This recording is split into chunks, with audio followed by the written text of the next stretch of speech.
नुवामा और यूबीएस और बहुत से मार्केट एक्सपर्ट्स और ब्रोकरेज हाउसेस ने कल कंपनी के क्वार्टरली रिजल्ट्स देखते हुए अपने टारगेट्स कट कर दिए। मतलब किसी का टारगेट 60 रुपए, किसी का टारगेट 70 रुपए, किसी का टारगेट 80 रुपए, इन सभी ने अपने टारगेट्स को कट कर दिया कंपनी के कल के दिन के क्वार्टर रिजल्ट्स देखते हुए। ये थे कुछ टारगेट्स मार्केट एक्सपर्ट्स की तरफ से, जैसे देवेन चौकसी 74 रुपीज का टारगेट था, जून 23 में दिया था इन्होंने टारगेट। 15 जून को आईसीआईसीआई सिक्योरिटीज ने 65 का टारगेट दिया था, मई 25 65 का टारगेट। इसी तरह से बहुत से मार्केट एक्सपर्ट्स के टारगेट काफी लंबे टाइम से सुजलॉन को बहुत बड़े बड़े देते आए हैं, लेकिन एक खराब रिजल्ट और इन सभी ने कंपनी के टारगेट को पूरी तरह से यहाँ पर डंप कर दिया। अब ऐसा क्यों करते हैं मार्केट एक्सपर्ट्स, इसके पीछे तो बहुत बड़ी डिबेट हो सकती है, इसका कोई एक्सप्लेनेशन नहीं निकल सकता है, लेकिन रिजल्ट खराब आए और सभी ने टारगेट्स कट कर दिए। जैसे यहां पर आप एग्जांपल देखो, एक बार यूबीएस ने क्या किया, यहाँ पे एक बार टारगेट देखते हैं, एक बार यूबीएस और नुवामा ने क्या क्या टारगेट्स दिए। नुवामा ने टारगेट दिया है 51 रुपीज का, पहले इनका टारगेट था 56 रुपीज का, इसको काट करके 5 रुपए इन्होंने 51 रुपीज का टारगेट कर दिया है। नेक्स्ट आपके पास में आते हैं जेएम फाइनेंशियल, इन्होंने अभी भी बाइंग की रेटिंग मेंटेन रखी है, अभी भी इन्होंने टारगेट 62 का ही रखा है।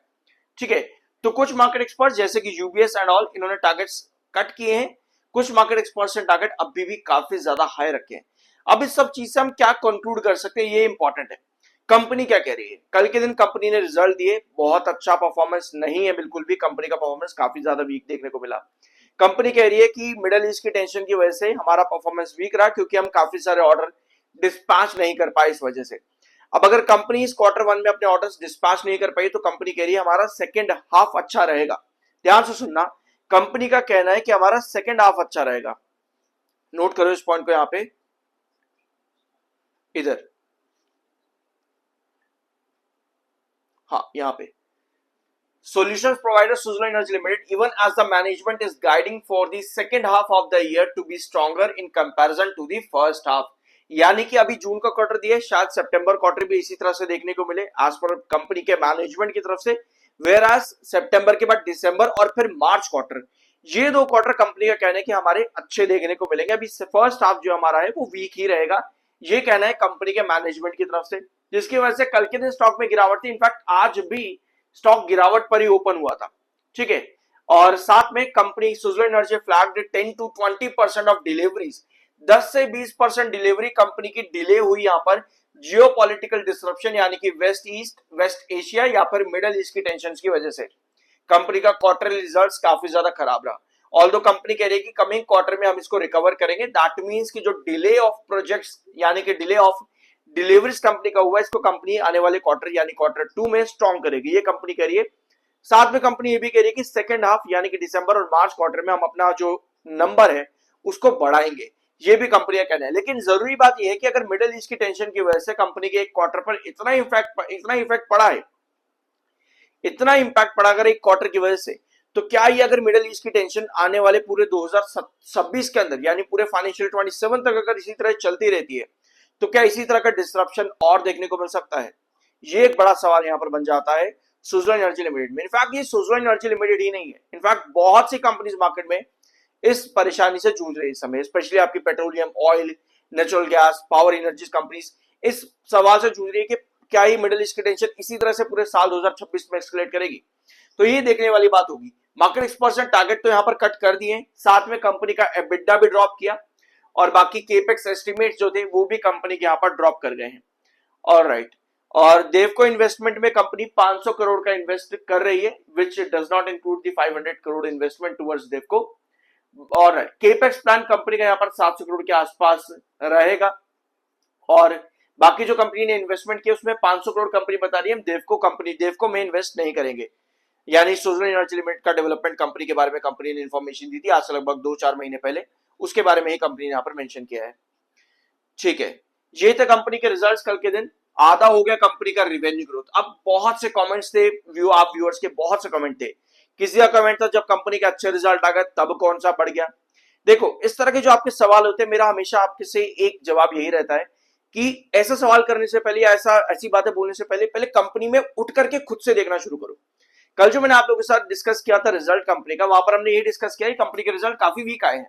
साथ में मैंने आपको ये बताया एग्जैक्टली उसी तरह जिस तरह दिसंबर में कंपनी का रिजल्ट वीक था, आधे ग्रोथ हो गई थी कंपनी की। सिमिलरली इस जून क्वार्टर में भी कंपनी का ग्रोथ आधा हो गया है, रेवेन्यू भी और प्रॉफिट माइनस में गया है।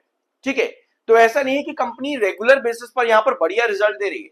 जब कंपनी बढ़िया रिजल्ट दे रही थी तब स्टॉक ने बढ़िया रिटर्न्स भी दिए। यहां पर देखो एक बार, कंपनी ने एक टाइम पर कितने बढ़िया रिटर्न्स दिए, तो उसके पीछे रीजन भी होता है, हर चीज का एक एक्सप्लेनेशन होता है। तो मेरी आपसे यही रिक्वेस्ट है कि आप जब भी वीडियो देख रहे हो तो आपका कोई भी कमेंट है, जैसे आपने कह दिया कि भैया जब कंपनी ने बढ़िया रिजल्ट दी थी तब कौन सा बढ़ गया, अभी जो खराब रिजल्ट पे गिरेगा ही गिरेगा, अब तो ये था आपका सवाल। तो पहले आप ये देखो कि कंपनी ने अभी तक किया क्या है। सब माइनस का कंपनी का ग्रोथ चलता रहा, उस टाइम पर कंपनी की जो प्राइसिंग थी वो बिल्कुल पेनी स्टॉक के आसपास की थी। कंपनी का ग्रोथ बढ़ता चला गया, 7%, 29%, 49%, 47, 90%। ये वो टाइम था जब सुज़लोन एनर्जी लिमिटेड 80s के आसपास तक चला गया था, लगभग 20 रुपीज से उठ करके 2015 30 से उठ करके 80 रुपीज के आसपास चला है, क्योंकि कंपनी ने उस टाइम पर अपना ग्रोथ बढ़ाया। तो जो टाइम पीरियड कंपनी का बढ़िया गया उस टाइम पर कंपनी ने रिटर्न्स दिए। अब उसके बाद में अगर कोई कंपनी इस तरह से अपना ग्रोथ ड्रॉप करेगी, यहां पर देखो 90 से 72 फिर 54%, तो स्टॉक का प्राइस अल्टीमेटली गिरेगा ही, क्योंकि ग्रोथ गिर रहा है। लोग क्या करते हैं, सिर्फ नंबर्स पर देखते हैं, नंबर यानी कि 5,000, 3,000, 4,000, 3,000, इस पर लोग देखते हैं। जरूरी ये होता है कि ग्रोथ कितना कंपनी कर पा रही है। समझ रहे हो इस पॉइंट को? तो अभी जब कंपनी के नंबर्स वीक है तो आपको गिरावट दिख रही है, जब कंपनी के नंबर्स बढ़िया थे तब आपको तेजी ही दिख रही थी। देखो मैं कोई यहाँ पे बड़ाई नहीं कर रहा, मैं बस आपको एक एक्सप्लेन करना चाह रहा हूं यहाँ पर कि गिरावट है तो क्यों है, और तेजी एक टाइम पर अगर कंपनी में आई थी तो वो किस रीजन से आई थी। हर चीज का मार्केट में एक्सप्लेनेशन होना बहुत जरूरी है, वरना हम खुद को ही मैन्युपुलेट करते हैं, जो कि बहुत खराब चीज है। सब्सक्राइब जरूर कर देना, आई एम एनआरएसएम सर्टिफाइड। ये है सुज़लोन एनर्जी लिमिटेड का चार्ट, और 200 ईएमए के नीचे अगर गिरेगा यानी कि चार्ट्स आपके बहुत ज्यादा बेरिश है। तो आज के सेशन के अंदर आपका जो प्राइसिंग है वो लगभग 45 रुपीज 46 लेंगे यहाँ पर, 46 से 48 पुराने वाले कंसोलिडेशन रेंज के अंदर आपकी आज की इनकी प्राइसिंग आ चुकी है, जहां पर 48 आपका रिजेक्शन था और 46 आपका बेस यहां पर रहा है। ठीक है, तो इस बेस इसी वाले ब्लॉक के अंदर हम वापस आ चुके। अब देखना यह है कि इस रेंज के अंदर किस तरह से मोमेंटम बनाएगा। चार्ट बेयरिश इंडिकेट कर रहे हैं, अभी भी थोड़े बहुत बाहर आज के दिन यहां पर है, बट चार्ट अल्टीमेटली बेयरिश है। यहां से इंडिकेशन मिलता है कि थोड़ा सा साइडवेज चलने की कोशिश करेगा, लेकिन ब्रेकआउट 48 अबव के लिए कुछ यहां पर बड़ा होना जरूरी है। बड़ा मींस कि मार्केट बहुत अच्छा दिखे, यहां पर सेक्टर को काफी इंप्रूवमेंट्स मिले, इस तरह की चीजें अगर होता है तब हम यहां से 48 एक्सपेक्ट कर सकते हैं अबव। अदरवाइज साइडवेज कंसोलिडेशन करके चार्ट कहीं ना कहीं दिखा रहे कि हम थोड़ी सी करेक्शन पर और जाएंगे। ये अभी की पोजीशन है।